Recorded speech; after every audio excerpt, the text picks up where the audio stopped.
They say they want a candidate that has experience, but they won't give it to you. How am I supposed to get experience if you're not going to accept me for a position so I can start to get experience? Hi everyone, welcome to my channel, Ebony the PA. My name is Ebony if you don't know me already. I am a pre-PA student and I am also a patient care technician in a hospital. So I was receiving a couple messages about how I got a patient care technician or a CNA job in a hospital with zero experience, like absolutely zero experience. I've never worked in a hospital before. The most experience I've ever had was actually volunteering in a hospital as a patient transporter. So I was a women's and babies transporter in a women's and babies hospital, and that was great, but that's all the experience I ever had. I never really got to interact with patients or do anything like that. And after I got my CNA license in September, I was like, okay, now I need to start the job hunt. But I didn't want to work in a nursing home. I've heard so many horror stories about it, and I was not going to apply, like no matter what anybody said. And I really wanted to work in a hospital, so I put my mind to it. And I'm just going to give you some of my tips for how you can possibly get a patient care technician job in a hospital with no experience like me. Now, I am a pre-PA student, and this video is for the pre-PAs and the pre-meds and the pre-health, and pretty much anybody that's trying to get a job in a hospital with no experience. And so I just have a couple of tips for you guys. So my very first tip is to update your resume. When I was applying for jobs, I really wasn't getting anything, and I was really wondering why. And that started with my resume. When I applied to jobs, I was realizing that like this resume wasn't really showcasing my full potential and my talents. So I started doing some research on, how to update your resume to make employers, kind of find you as a more appealing candidate. And so what I did was I started putting in words that I found out that they were looking for. So if you have any experience with medical terminology, that's definitely something you should put on there. If you have shadowing experiences in special fields, you should put that on there. So for example, I shadowed a dermatologist, I shadowed a pediatrician, and I shadowed in international family medicine in Panama. So I included all of that on my resume. And you should also have a professional summary on your resume highlighting your talents in the health field as well as what you want to accomplish and like kind of what's most important to you. If you have any experience with charting or electronic medical records, that's also great to put on there as well. If you have just jobs in general where you have to interact with people, helping them, even if it's not in the health field, make sure that's on there too. You definitely need to get rid of stuff that you did like way back in the past in high school, and things that I'm not gonna say they don't matter because like they're important to building your leadership and everything, but you should know what looks best on a resume and what doesn't.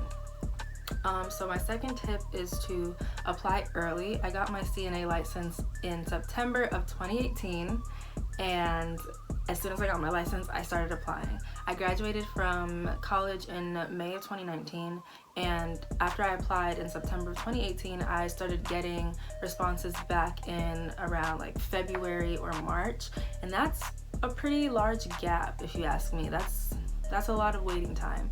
And so throughout that time, I was getting a lot of rejections, but I also did get some interview invites, but they were more so phone calls. And when I was talking on the phone, I kind of just told them what I wanted to do in the future, but also was really passionate with everything that I was saying so that they would see that I really wanted the job and just the experience because I had zero.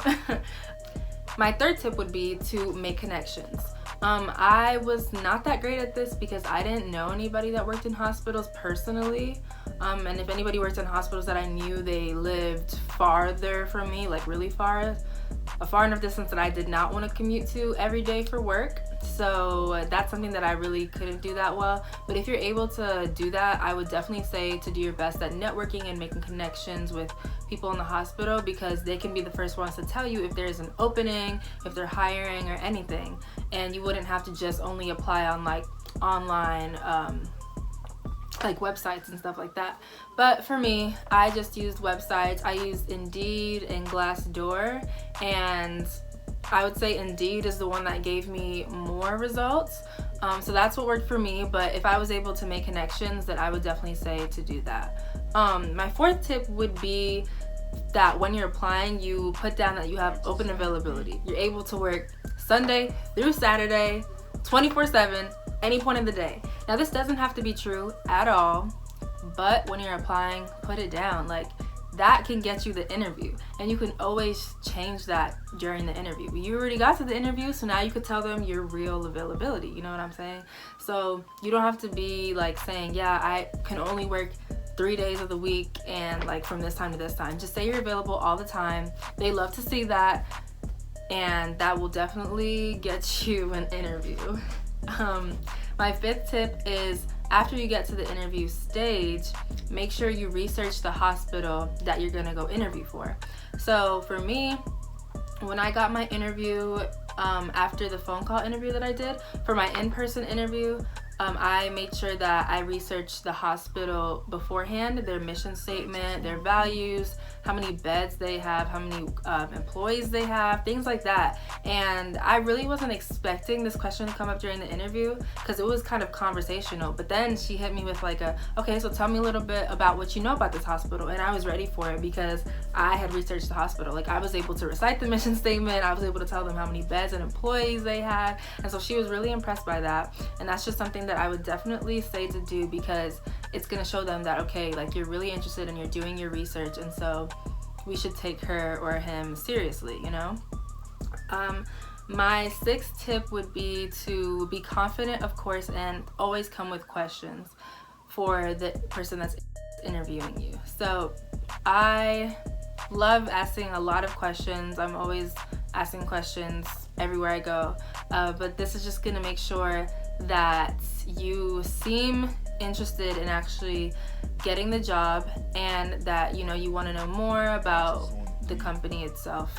So I would just say, go ahead and do that. Make sure you ask questions not only about the company, but questions for the interviewer themselves too. Get more personal with them, because they don't want you to just be like a robot and you can only like do one thing. They want you to be well-rounded, good with people. You know, if you're gonna work in a hospital, you have to be good with people. You have to be good with talking. You have to be good with, you know, getting to know somebody and making somebody feel comfortable enough for you to take care of them. You know what I'm saying? So that's just a really big thing. Just make sure you're always asking questions, and you want to know how to do things the right way, right? So that's exactly how you get the answers to those as well.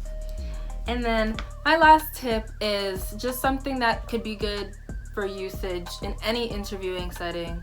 When you're going to an interview, make sure that, of course, you're wearing like neutral colors. So if you have like a suit or like a kind of business dress or anything like that, make sure they're neutral colors, black, gray, maybe like a dark blue. But something that I like to add is a little pop of color. So I normally wear black and white to my interviews, but underneath my blazer I might have like a pop of red or a pop of yellow or something that's bright, that's gonna make them remember you. And that's just something that I really didn't think that much about before, but it really does help you, like, in the long run. Like, they'll remember you, be like, oh yeah, the girl with the red, even though like I didn't have on that much red, but it was like a pop of red right there, and so they could see that, and it's just something that helps people remember you, you know? So hopefully these tips are helpful for you. I'm so grateful that I had the opportunity to get a patient care technician job in a hospital. People were just always telling me, you know, with a CNA license, you can only work in a nursing home or like a rehabilitation center or something like that if you have no experience. So I was like, well, watch me prove you wrong. And what did I do? I proved them wrong. So let me know what you guys want to see in future videos. I can do kind of like a video where I talk more about my position as a patient care technician, kind of like my nighttime shift, what I do as a patient care tech. Don't forget to like, comment, subscribe, and let me know what else you want to see. Bye.